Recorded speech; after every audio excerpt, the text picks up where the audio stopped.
استاذ عادي اهرب، بما انه طلب باحترام اكيد اتفضل.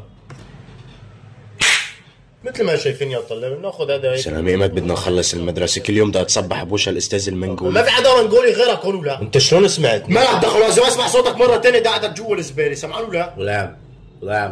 لا ايش بدك؟ بدي اهرب من المدرسة، ما لسه هي اول حصة، خلص تعبت الخناقة. هذا الطالب اللي وراي كل شوي قاعد عم يفسي. ايه وايش المطلوب مني يعني؟ بدي هيك بس تغطي غيابي مشان ابوي ما يعرف، لانه ابوي عصبي وما معه مزح نهائيا وشغال بالشرطة، فلو عرف انه انا هربت من المدرسة رح يعبسك انت. ولا ايش دخلني؟ ما بعرف، بس انا بدي اهرب باي طريقة. ماشي انا عندي خطة، قرب شوي. والله السندويشة طيب. خلص اتفقنا. استاذ عادل الخرا ايش على كيفه يعني؟ ايه بدي اهرب مهما كلفني الزمن.